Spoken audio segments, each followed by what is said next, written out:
ഈ സന്ദേശാനന്തരമുള്ള വേറൊരു കാര്യം, ഇത്രയും നേരം സംസാരിച്ച കാര്യങ്ങൾക്ക് അപ്പുറത്ത് രസകരമായ മറ്റൊരു സമീപനത്തിനുള്ള സാധ്യതയാണ് എനിക്ക് തോന്നുന്നത്. അതായത് ഈ അന്ന് രണ്ട് രാഷ്ട്രീയ പാർട്ടികൾ തമ്മിലുള്ള കലഹമാണ് പ്രതീകാത്മകമായി ആവിഷ്കരിച്ചത്. ഇന്നിപ്പോൾ ഓരോ പാർട്ടിയിലും ഗ്രൂപ്പുകളാണ്. ഉദാഹരണത്തിന് PS പിണറായി, അതുപോലെ കോൺഗ്രസിൽ ഉമ്മൻചാണ്ടി, ഐ ഗ്രൂപ്പ്, BJPയിൽ പോലും മുരളീധരനും കൃഷ്ണദാസും ഗ്രൂപ്പുകളാണ്. അങ്ങനെയുള്ള ഒരു സാഹചര്യം കൂടി നിരീക്ഷിക്കുന്നുണ്ടോ? തീർച്ചയായിട്ടും അത് അന്നത്തേന്ന് വിരുദ്ധമായിട്ട് രൂപപ്പെട്ടിട്ടുള്ളത്. ഇന്നിപ്പോൾ അധികാരത്തിന് വേണ്ടി ഓരോരുത്തരും ഗ്രൂപ്പ് ഉണ്ടാക്കിക്കൊണ്ടിരിക്കുന്ന സമയമാണ്. ഒരാൾക്ക് ഇലക്ഷൻ സീറ്റ് കിട്ടിയില്ല. ഞാൻ അതിശയിക്കാറുണ്ട്. കാരണം രാഷ്ട്രീയ പ്രവർത്തനം എന്ന് പറഞ്ഞാൽ സാമൂഹ്യ സേവനമാണെന്നാണ് നമ്മൾ പഠിച്ചിട്ടുള്ളത്. സമൂഹത്തിന് അല്ലെങ്കിൽ ജനങ്ങൾക്ക് നന്മ ചെയ്യാൻ വേണ്ടിയിട്ട് ഇറങ്ങി പുറപ്പെടുന്നവനാണ് യഥാർത്ഥ രാഷ്ട്രീയക്കാരൻ. നമ്മളെ സേവിക്കാൻ, നമുക്ക് നന്മ ചെയ്യാൻ എന്തിനാണ് ഇവരിങ്ങനെ തല്ലുകൂടുന്നത്? അപ്പോഴാണ് നമുക്കൊരു അപ്പകഷ്ണം എവിടെയോ ഉണ്ട്, അതിനു വേണ്ടിയിട്ടാണ് ഇവർ തല്ലുകൂടുന്നതെന്ന് നമുക്ക് തീർച്ചയായിട്ടും അതാണ് സംഭവം. അല്ലെങ്കിൽ നമ്മളവർ മത്സരിച്ച് നമ്മളെ ഭരിച്ചേ അടങ്ങൂ എന്ന് പറഞ്ഞിട്ട് സീറ്റ് കിട്ടാവുന്നൊരു വേറെ മുന്നണി ചേരുന്നു, അപ്പുറത്ത് വേറെ പാർട്ടി ഉണ്ടാക്കുന്നു. എന്തിനു വേണ്ടിയാണ് ഈ കടിപിടി കൂടുന്നത്? സക്കറി എഴുതിയിട്ടുള്ള ഒരു വാചകം വെറുതെ ഓർമ്മിച്ചു പോവുകയാണ്. അത് ഒരു പത്രത്തിൽ അദ്ദേഹം എഴുതിയ ലേഖനത്തിനകത്തുള്ള ഒരു സെൻറ്റൻസാണ്. മലയാളിയുടെ ജനാധിപത്യ സ്വപ്നങ്ങളുടെ അസ്ഥി പഞ്ഞരങ്ങളിന്മേൽ പണിത കരാള ദുർഗങ്ങളാണ് ഭരണകൂടങ്ങൾ. സന്ദേശം ഇറങ്ങിയ കാലത്ത് ഉള്ളതുപോലെയുള്ള ചെറുപ്പക്കാർ, അതായത് അമിതമായി ഈ രാഷ്ട്രീയം ആവേശിച്ചിട്ടുള്ള, അന്ധമായി രാഷ്ട്രീയ പാർട്ടികളിൽ വിശ്വസിക്കുന്ന ചെറുപ്പക്കാർ ഇപ്പോഴുണ്ടോ? അതായത് പെണ്ണ് കാണാൻ പോകുമ്പോൾ ഞാൻ പലപ്പോഴും അണ്ടർഗ്രൗണ്ടിലായിരിക്കും എന്ന് പറയുന്ന ചെറുപ്പക്കാർ ഇപ്പോഴുണ്ടോ? അതൊന്നും ഉണ്ടാവില്ല. അത് നമ്മളത് എക്സാറേറ്റ് ചെയ്തതാണ്. ഇതിപ്പോൾ ഒരു പെണ്ണ് കാണാൻ പോയിട്ട് ആ ഒരു പാർട്ടിയിൽ പ്രവർത്തകൻ, അങ്ങനെ ഒരു പാർട്ടി പ്രവർത്തകൻ ഇങ്ങനെ സംസാരിച്ചിട്ടുണ്ടാവുമോ എന്നുള്ളത് നമ്മുടെ ഇമാജിനേഷൻ മാത്രമാണ്. അല്ലാതെ ഞാനിവിടെ ഇങ്ങനെ ഒരാൾ സംസാരിച്ചതായിട്ട് കേട്ടിട്ട് അത് എടുത്ത് പകർത്തിയതല്ല. അല്ല, എങ്കിലും രാഷ്ട്രീയ വിധേയത്വം സാധാരണ ജനങ്ങൾക്കിടയിൽ കുറയുകയല്ലേ? വിധേയത്വം കുറയുകയാണോ? ജനങ്ങൾ കറപ്റ്റാണ്, ജനങ്ങളും കറപ്റ്റാണ്. എന്താ പ്രശ്നം എന്ന് വെച്ചാൽ, ഒരു ലോക്കൽ നേതാവിനെ പിടിച്ചിട്ട് എൻ്റെ കാര്യം ബാക്കി എന്തൊക്കെ ആയിക്കോട്ടെ എന്ന് വിചാരിക്കുന്ന എത്രയോ ജനങ്ങളുണ്ട്. അത് മൊത്തത്തിൽ ഇതിന് ഒരു അംഗീകാരം കൊടുക്കുകയാണ്. അങ്ങനെയുള്ള ആൾക്കാർക്കും കൂടി, ആ ആൾക്കാരും കൂടിയാണ് ശരിക്കും പറഞ്ഞാൽ ഇവരെ സപ്പോർട്ട് ചെയ്യുന്നത്, അഴിമതിക്കാരായിട്ടുള്ള ആൾക്കാരെ.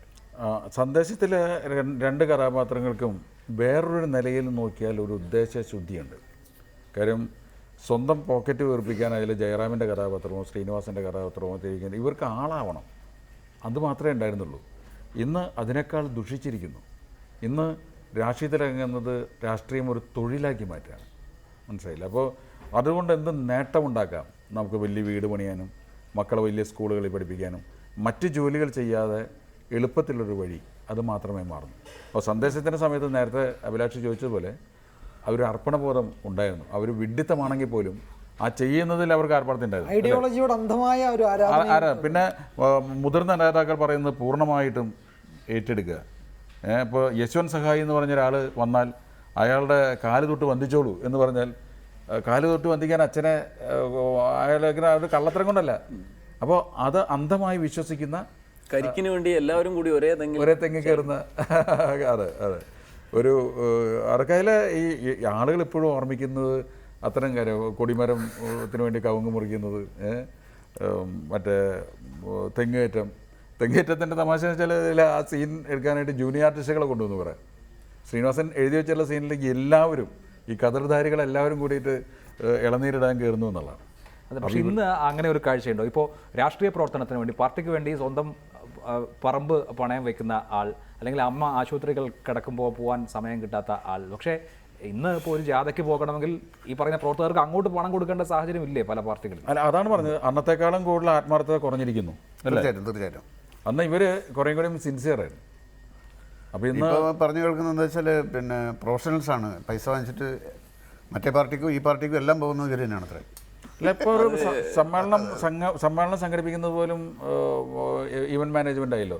ഒരു ജാഥയ്ക്ക് ആളെ കൂട്ടാൻ ഞങ്ങൾ സിനിമയ്ക്ക് ജൂനിയർ ആർട്ടിസ്റ്റുകളെ വിളിക്കുന്ന പോലെ വിളിച്ചാൽ, പണ്ട് ജാഥ ഒരു പോയിന്റ് കിടക്കാൻ ഇത്ര സമയം പിടിച്ചു എന്ന് പറയുന്നത് മുഴുവൻ സിൻസിയറായിട്ടുള്ള ആളുകളായിരുന്നു. ഇന്ന് അതിന് ആളുകളെ സംഘടിപ്പിക്കുന്നത് നമുക്ക് നേരിട്ട് കാണുന്നത്. കഥ തൊഴുന്നു എന്നുള്ള സിനിമയിലൊക്കെ ഞാൻ അതിനെ വിമർശിച്ചിട്ടുണ്ട്. അല്ല, മറ്റേത് ഈ കതറുധാരികളെ മുഴുവൻ കയറ്റുന്ന സമയത്ത് പലരും കയറ്റം ശരിയാവുന്നില്ല. അപ്പം ഞാൻ അവിടുത്തെ മാനേജറെ അടുത്ത് പറഞ്ഞു, തെങ്ങ് കയറ്റുന്ന തൊഴിലാളികളെ കുറച്ച് ആൾക്കാരെ വിളിച്ചുകൊണ്ടിരാൻ പറഞ്ഞു. അവർക്ക് വേറെ ഒന്നും നോക്കാനില്ലല്ലോ. അവർ 5-6 ആൾക്കാരെ വിളിച്ചുകൊണ്ട് വന്നു. അവർ അഭിനയിക്കാൻ വന്നവരല്ല. അവർക്ക് നേരെ കതിരിട്ട് കൊടുത്തിട്ട് ജസ്റ്റ് കയറുമെന്ന് പറഞ്ഞാൽ അവർ പടപടപടാന്ന് കയറും. അതാണ് അതിൻ്റെ ഒരു മനോഹാരിത വന്നത്. ഒരു തെങ്ങിൽ തന്നെ 2 ആൾ കയറുന്നൊക്കെ വരാൻ കാരണം ആ ടൈമിൽ തോന്നിയതാണ്. സിനിമ കണ്ടിട്ട് അന്നത്തെ രാഷ്ട്രീയ നേതാക്കൾ എങ്ങനെയാണ് പ്രതികരിച്ചത്? എല്ലാവരും അഭിനന്ദിക്കുകയായിരുന്നു. രാഷ്ട്രീയ നേതാക്കൾ അല്ലേ, അതെ, കുറേ ഊമക്കത്തുകൾ കിട്ടി ഞങ്ങൾ. പക്ഷേ അത് മേൽവിലാസമില്ലാത്ത കത്തുകൾ കുറേ കിട്ടിയിരുന്നു. അത് തെറി പറഞ്ഞിട്ടായിരുന്നു. അത് പക്ഷേ പ്രത്യേകിച്ചും ഒരു വിഭാഗത്തിൻ്റെ മാത്രമായിരുന്നു. അപ്പം എനിക്കയച്ച കത്തിൽ ഒരു സെൻറ്റൻസ് എനിക്ക് ഓർമ്മയുണ്ട്. രാഷ്ട്രീയക്കാർ നേടിത്തന്ന സ്വാതന്ത്ര്യമാണല്ലോ താനിപ്പോൾ അനുഭവിക്കുന്നത്, അത് മറക്കരുത്. രാഷ്ട്രീയക്കാർ ബാക്കി എപ്പോഴും ഗാന്ധിജി പറഞ്ഞത് കോൺഗ്രസ് അപ്പം തന്നെ പിരിച്ചുവിടണമെന്നാണ് സ്വാതന്ത്ര്യം കിട്ടി കഴിഞ്ഞ ശേഷം. അപ്പം ഗാന്ധിജിക്ക് വേണ്ടാത്ത ഒരു പാർട്ടിയാണ് ഇപ്പോൾ ഉള്ളത്. ഇപ്പോൾ ഒരു തെരഞ്ഞെടുപ്പ് കാലത്താണല്ലോ നമ്മൾ നിൽക്കുന്നത്. ഈ തെരഞ്ഞെടുപ്പിൽ ഇത്തവണ പണ്ടുള്ളതിനേക്കാൾ കൂടുതൽ സിനിമയിൽ നിന്ന് ആളുകൾ മത്സരിക്കുന്നുണ്ട്. പണ്ടൊരു ഗണേഷ് കുമാർ മാത്രമായിരുന്നുവെങ്കിൽ, പണ്ടെന്ന് പറഞ്ഞാൽ ഒത്തിരി പണ്ടല്ല, ഗണേഷ് കുമാർ മാത്രം. ഇത്തവണ ജഗദീഷ് ഉണ്ട്, മുകേഷ് ഉണ്ട്, രാജസേനൻ മത്സരിക്കുന്നുണ്ട്. അങ്ങനെ അവരുടെ ഒരു നീണ്ട നിര തന്നെയുണ്ട്. ഈ ചലച്ചിത്ര മേഖലയിൽ നിന്ന് തെരഞ്ഞെടുപ്പ് മത്സര രംഗത്തേക്ക് ആളുകൾ വരുന്നതിനെ എങ്ങനെയാണ് രണ്ടുപേരും വിലയിരുത്തുന്നത്? അതിലൊരു തെറ്റില്ല. അഡ്വക്കേറ്റുമാർ കുറേ പേരുണ്ടല്ലോ, പല മേഖലകളിലും ജേർണലിസ്റ്റുകളുണ്ട്, പല മേഖലകളുണ്ട്, ജേർണലിസ്റ്റുകളുണ്ട്. അപ്പം റിപ്പോർട്ടർ TV-യുടെ MD അടക്കമുണ്ട്. അപ്പോൾ അതൊന്നും ഒരു നിഷിദ്ധമല്ല. ഓരോരുത്തർക്കും അതിൽ അവരവരുടെ താല്പര്യങ്ങളാണ്. സിനിമ അവരുടെ ഒരു പ്രവർത്തന മേഖലയാണ് എന്ന് മാത്രമേ ഉള്ളൂ. ഇപ്പം മുകേഷ് അല്ലെങ്കിൽ ജഗദീഷ് അവർക്കൊക്കെ അടിസ്ഥാനപരമായിട്ട് രാഷ്ട്രീയമുള്ളവരാണ്. നമുക്കറിയാം ഇന്നസെൻ്റ് MP ആണ്. ഇന്നസെൻ്റ് എത്രയോ കാലമായിട്ട് നല്ല രാഷ്ട്രീയ ചിന്തയുള്ളതാണ്. ഇപ്പോൾ ശ്രീനിവാസൻ നാളെ ഒരു നിൽക്കുന്നില്ല എന്ന് പ്രഖ്യാപിച്ചെങ്കിലും നാളെ ഒരു MP MLA അല്ലെങ്കിൽ മന്ത്രിയോ ആണെങ്കിൽ എനിക്ക് വലിയ സന്തോഷമാണ്. കാര്യം ശ്രീനിവാസൻ അത്രയും കൂടുതൽ പഠിച്ചിട്ടുള്ളതാണ്. ഒരു പഠനമില്ലാതെ സിനിമയുടെ ഗ്ലാമർ മാത്രം മതി എന്ന് പറഞ്ഞിട്ട് സിനിമയിലേക്ക് വരുന്നതിന് അല്ലെങ്കിൽ രാഷ്ട്രീയത്തിലേക്ക് വരുന്നതിന് നമുക്ക് പ്രോത്സാഹിപ്പിക്കാൻ പറ്റില്ല.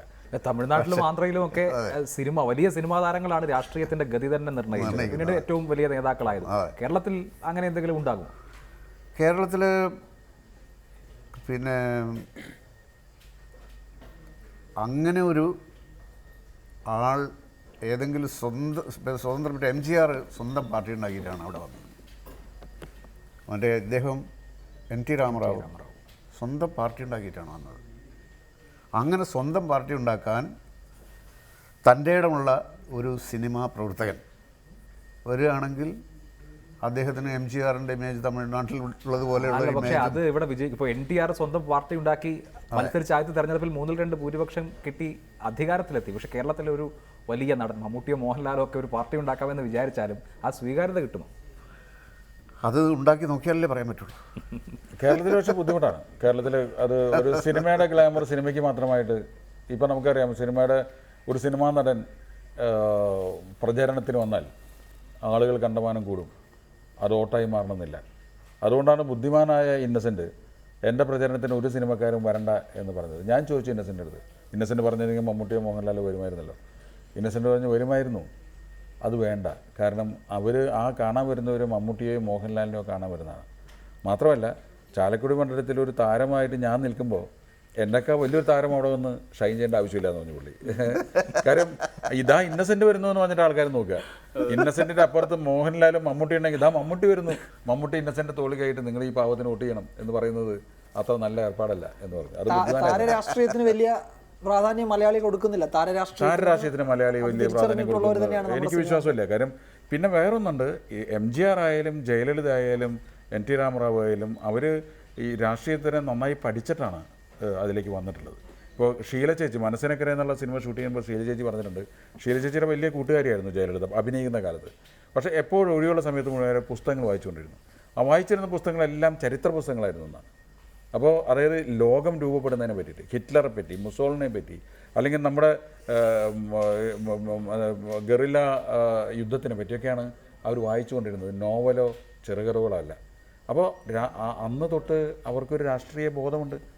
അങ്ങനെ രാഷ്ട്രീയത്തിന് മുന്നിൽ കണ്ടുകൊണ്ട് ഒരാൾ ഇന്നില്ല. ഇന്ന് നമ്മുടെ മമ്മൂട്ടി മോഹൻലാൽ അടക്കമുള്ള ആളുകൾ ഒരിക്കലും അത് മെയിൻ ലക്ഷ്യമാക്കിയിട്ട് വന്നിട്ടില്ല.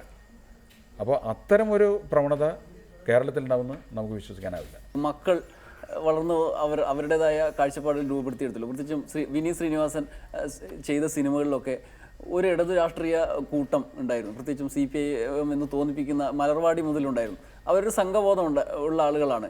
ഏത് രീതിയിലാണ് എന്നുള്ളത് വേറെയാണ്.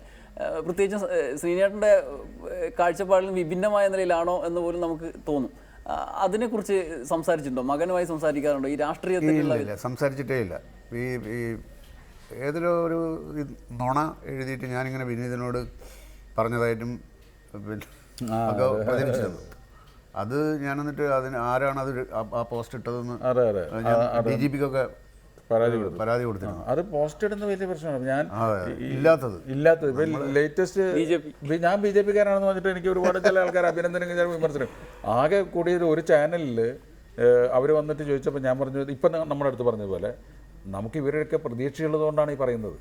UDF-ലും LDF-ലും അത് നന്നായെങ്കിൽ കുറേ കൂടെ ബെറ്റർ ആയിട്ടുള്ള പ്രകടനം കാഴ്ചവെച്ചെങ്കിൽ നമ്മൾ ആഗ്രഹിക്കുന്നുണ്ട്. അതുകൊണ്ടാണ് നമ്മൾ വിമർശിക്കുന്നത്. അപ്പോൾ ഈ രണ്ട് കൂട്ടരും വിമർശിച്ചപ്പോൾ ആ പത്രക്കാരൻ ചോദിച്ചു, ഈ BJP ഇത്തവണ നേട്ടമുണ്ടാക്കുമോ? ഞാൻ പറഞ്ഞു എനിക്ക് അറിഞ്ഞൂടാ. കാരണം തദ്ദേശ സ്വയംഭരണ തെരഞ്ഞെടുപ്പിൽ അവർ നേട്ടം ഉണ്ടാക്കിയിട്ടുണ്ട്. അതുകൊണ്ട് ഉണ്ടാക്കാം, ഇല്ലാതിരിക്കാം, എനിക്കറിയില്ല. പക്ഷേ അത് മാത്രം ഹൈലൈറ്റ് ചെയ്യപ്പെടുകയും ഞാൻ BJP-കാരനാണെന്നുള്ള ധ്വനി ഉണ്ടാവും. ഞാൻ BJP-കാരനേ അല്ല. അല്ല, അതിപ്പോൾ കേരളത്തിലെ ഒട്ടുമിക്ക ആളുകൾക്കും പൃഥ്വിരാജ് മുതൽ അങ്ങോട്ടുള്ള BJP-കാരാണ്. എനിക്ക് വലിയ സങ്കടം തോന്നി. ഞാൻ സുരേഷ് ഗോപിയുടെയും ഭീമന്റെയും ഒക്കെ കൂടെ എൻ്റെ ഫോട്ടോ വെച്ചിട്ടുള്ള ചില പോസ്റ്റുകളൊക്കെ എനിക്കും വരുന്നുണ്ടായിരുന്നു. പക്ഷെ പെട്ടെന്ന് അതുപോലെയാണ് ശ്രീനിവാസൻ മകനോട് പറഞ്ഞു, എന്താണ് LDF-ന് കമ്മ്യൂണിസ്റ്റിനോട് ചേർന്ന് നിൽക്കരുതെന്ന് പറഞ്ഞത്. അതൊക്കെ ഇതിൻ്റെ പുറത്തുള്ള മിഥ്യായ പ്രചരണങ്ങളാണ്. നമ്മൾ ഈ കാര്യം പോയിട്ട് ഒരു വ്യക്തിയുടെ തീരുമാനങ്ങളിൽ നമ്മൾ കൈകടത്തുന്നത് തന്നെ ശരിയായ നടപടിയല്ലല്ലോ. അല്ല, അതിനപ്പുറത്ത് ഈ കാഷ്വലായ ചർച്ചകളിൽ രാഷ്ട്രീയം സംസാരിക്കാറുണ്ടോ? ഇന്ന് വരെ സംസാരിച്ചിട്ടില്ല. അപ്പം വിനീത് ഒരു ദിവസം എൻ്റെ അടുത്ത് പറഞ്ഞിട്ടുള്ളത്, ഞാൻ ആകെ ഈ സന്ദേശത്തെ പറ്റിയിട്ടാണ്. ഒരു പുസ്തക രൂപത്തിൽ ആ തിരക്കഥ പ്രസിദ്ധീകരിച്ചപ്പോൾ ഒരു കോപ്പി എപ്പോഴും എൻ്റെ കയ്യിൽ, ഇതെന്താന്ന് പറഞ്ഞാൽ എപ്പോഴും കണ്ടു. അപ്പോൾ പറഞ്ഞ് എപ്പോഴെങ്കിലും ഏത് പേജ് തുറന്നാലും ഒരു ചിരി ഉണ്ടാവും എന്ന് പറഞ്ഞു. അതിനു വേണ്ടിയിട്ട്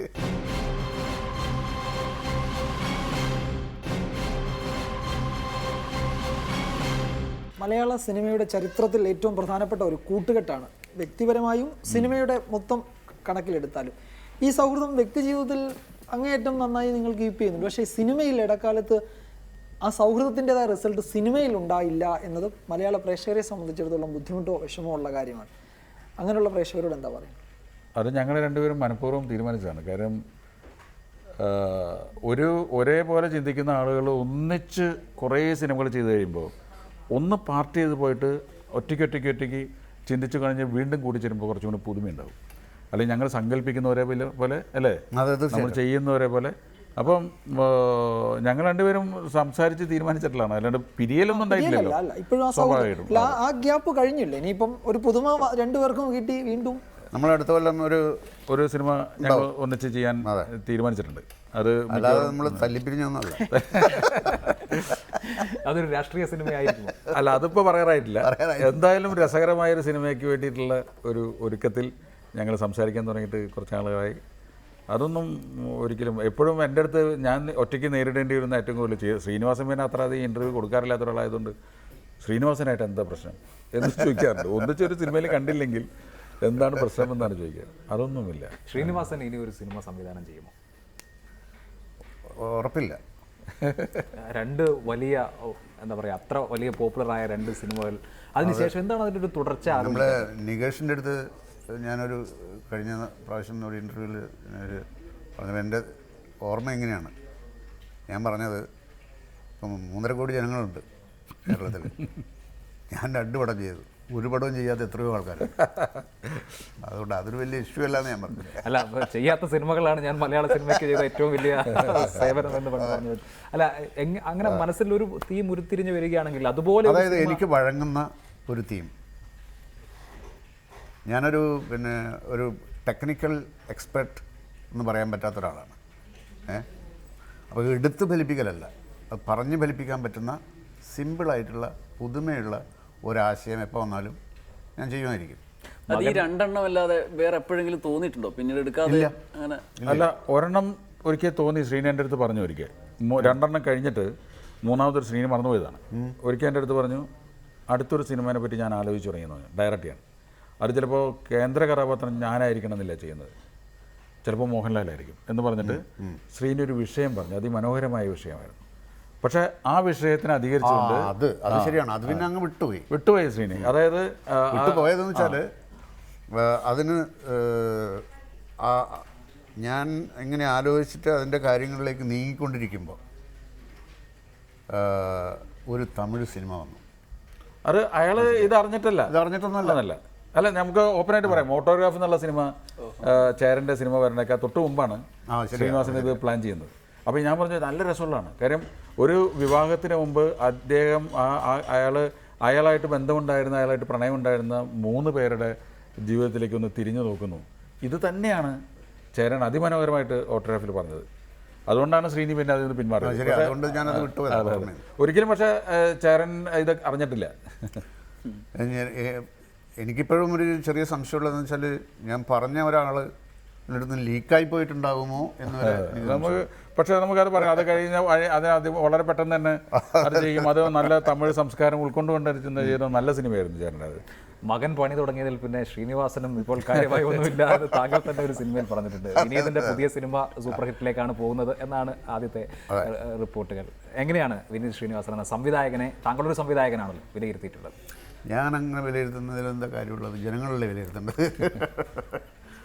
അപ്പോൾ ഒരാളെ സിനിമ നന്നാവുമ്പോൾ അയാൾക്ക് നിലനിൽക്കാം, തുടർന്നും പിന്നെ അയാളുടെ സിനിമ നിർമ്മിക്കാൻ ആൾക്കാർ വരും. അപ്പം ആളുകളുടെ, പ്രേക്ഷകരുടെ താല്പര്യങ്ങൾ മനസ്സിലാക്കിയിട്ട് അങ്ങനെ സിനിമ ചെയ്യുന്നിടത്ത് അയാൾക്ക് കൂടുതൽ കാര്യങ്ങൾ പ്രവർത്തിക്കാൻ പറ്റും. ഈ അവരുടെ പോക്കിൽ, അനിയനും ചേട്ടനും സിനിമയിലുള്ള സജീവമായ പോക്കിൽ ഏത് സമീപന ഇഷ്ടമാണോ അനിഷ്ടമാണോ? അവരുടെ വികാരമൊന്നും ഇല്ല ശരിക്കും. അനിഷ്ടം ഉണ്ടെങ്കിൽ ഇതിനകത്ത് ഏറ്റവും പ്രധാനപ്പെട്ട കാര്യം എന്ന് വെച്ചാൽ, ഒരാൾ അയാൾ ഇഷ്ടപ്പെടുന്ന കാര്യങ്ങൾ ചെയ്യണം. എൻ്റെ താല്പര്യം എന്താണെന്നുള്ളതിനൂടെ പ്രസക്തിയില്ലല്ലോ. എൻ്റെ താല്പര്യങ്ങൾ ഞാൻ ചെയ്യുന്നതാണ്. അവരുടെ താല്പര്യം എന്താണോ അത് അവർ ചെയ്യണം. പിന്നെ സിനിമ എന്ന് പറയുന്നത് എളുപ്പ പണിയൊന്നുമല്ല. പിന്നെ നമുക്ക് ഇപ്പം ഇതിൻ്റെ പുറകിൽ പ്രവർത്തിക്കുന്ന ആൾക്കാർ എങ്ങനെയൊക്കെയാണ് പ്രവർത്തിക്കുന്നതെന്ന് അറിയുമ്പോഴേ അതിൻ്റെ യാതനകളും ബുദ്ധിമുട്ടുകളും മനസ്സിലാവുള്ളൂ. എളുപ്പമല്ല. ഇപ്പം ഞാൻ പലപ്പോഴും പറയാറുണ്ട്, ഞാനൊരു അലസനും മടിയനുമായിട്ടുള്ള ഒരാളായിരുന്നു വ്യക്തി എന്ന നിലയിൽ. സിനിമയാണ് എന്നെ അച്ചടക്കം പഠിപ്പിച്ചത്, അധ്വാനിക്കാൻ പഠിപ്പിച്ചത്. കാരണം അത്രയധികം കോൺസെൻട്രേറ്റ് ചെയ്തും കഷ്ടപ്പെട്ടും ചെയ്തതാണ് ഈ സിനിമകൾ മുഴുവൻ. പണ്ടൊരിക്കൽ സത്യേട്ടനെ എവിടെ എഴുതിയത് ഞാൻ ഓർമ്മിക്കുകയാണ്. ഭാര്യ ഒരാഴ്ച കഴിക്കാൻ വേണ്ടി കൊടുത്തയക്കുന്ന ഒരു ലേഹ്യം ഒറ്റയടിക്ക് മുഴുവൻ കഴിച്ചു തീർത്ത ഒരു കഥ. ഈ അച്ചടക്കം ഇങ്ങനെയാണോ? അച്ചടക്കം അതൊരു കഷ്ടപ്പാടും അച്ചടക്കവും അല്ല, അതൊരു തമാശയാണ്. പക്ഷെ നമ്മൾ അതിശിച്ചു പോയതാണ്. കാര്യം ശ്രീനിവാസൻ്റെ ആരോഗ്യ സംരക്ഷണത്തിന് വേണ്ടിയിട്ട് ഭാര്യ കൊടുത്തേച്ചായിരുന്നു ലേഖ്യം. ഭയങ്കര ഒരു ഭരണി മുഴുവൻ ഉണ്ടായിരുന്നു. അപ്പം ഞാനാണ് പലപ്പോഴും അത് ഒരു സ്പൂൺ കഴിച്ച് പാല് കുടിക്കണം എന്നാണ് അതിന് പറയുന്നത്. അപ്പോൾ ഇത് കുറേ നാളുകളായിട്ട് ഇതൊരു വില്ലനായിട്ട് കൂടെ നടക്കുന്നതായിട്ട് ശ്രീനിവാസന് തോന്നിയിട്ട് വീട്ടിൽ പോകാൻ വേണം. വീട്ടിൽ പോകുമ്പോൾ ഇത് കൊണ്ടുപോകുമ്പോൾ അത് കഴിച്ചിട്ടില്ല എന്ന് തോന്നുന്നില്ല. ഭാര്യയോട് സ്നേഹം കുറഞ്ഞിട്ടാണെന്ന് വിചാരിക്കില്ലേ. ഞാൻ നെക്സ്റ്റ് ഡേ ഞാൻ തൃശ്ശൂർ പോയിട്ട് തിരിച്ച് വരുമ്പോഴാണ് ഈ പാത്രം കാലിയായിരിക്കും. ഞാൻ വിചാരിച്ചത് എടുത്ത് കളഞ്ഞു എന്ന് വിചാരിച്ചു. അപ്പോൾ പറഞ്ഞാൽ ഇന്നലെ വന്നപ്പോൾ ഇത് കുറേ നാളായല്ലോ എൻ്റെ പിന്നാലെ നടക്കുന്നത് എനിക്ക് തോന്നി. ഞാൻ എന്ത് ചെയ്തു, അത് കുറേ പഴം കൂടി കുഴച്ച് ഞാൻ പറഞ്ഞൊന്നും പറ്റാതിരുന്നത് താങ്കി. ചില സമയത്ത് അങ്ങനെ ഉണ്ടായിട്ടുണ്ട്. വൈഫ് ചിലപ്പോൾ ശ്രീനിവാസനോയ്ക്ക് കയ്പുള്ളൊരു എന്തോ ഹൃദം വേറെ കൊടുത്ത് വെച്ചിരുന്നു. അത് ഞാൻ എഴുതിയിട്ടില്ല എന്ന് തോന്നുന്നു. അതായത് ഇത് പല സ്ഥലത്തും ഞങ്ങൾ കൊണ്ട് കളയും. കാരണം ഞാനും ശ്രീനിവാസൻ ഒന്നിച്ചാണ്. അപ്പോൾ ശ്രീവത്സം ഗസ്റ്റ് ഹൗസിൽ താമസിക്കുമ്പോൾ, അല്ല മറ്റേ BTH താമസിക്കുന്ന സമയത്ത്, അതായത് നമ്മൾ വെക്കേറ്റ് ചെയ്ത് പോവുകയാണ്. അപ്പോൾ ഒരു അലമാരക്കകത്ത് അത് വെച്ചിട്ട് അടച്ച് പതുക്കെ നമ്മളെ മറ്റു ബാഗുകളൊക്കെ എടുത്തിട്ട് ഇറങ്ങി കാറിൽ കയറുമ്പോൾ ഈ ബോയ് ഓടി വരും. ഈ സാധനം എടുത്ത് സാധനം കൊണ്ട് മറന്നുപോയി. അത് വാങ്ങിക്കാതിരിക്കാൻ പറ്റും. അത് അവിടെ നിന്ന് മാറി തൃശ്ശൂർ കാസന ഹോട്ടലിൽ താമസിച്ചിട്ട് ഇറങ്ങി വരുമ്പോൾ കാറ് കയറുമ്പോൾ വീണ്ടും സാർ 2 കുപ്പി പറഞ്ഞു വെച്ചിട്ടുണ്ട്. അവസാനം ഗുരുവായൂർ ശ്രീവത്സം ഗസ്റ്റ് ഹൗസിൽ ഞങ്ങൾ തട്ടി. ഇത് കളയുമ്പോഴുള്ള പ്രശ്നം എന്ന് വെച്ചാൽ നമുക്ക് ഈ പൈസ കൊടുത്ത് വാങ്ങിച്ചൊരു സാധനമാണല്ലോ, വേസ്റ്റ് ബോക്സിലാണെന്ന് തോന്നൂല. മറന്നു വയ്ക്കാനേ തോന്നുള്ളൂ.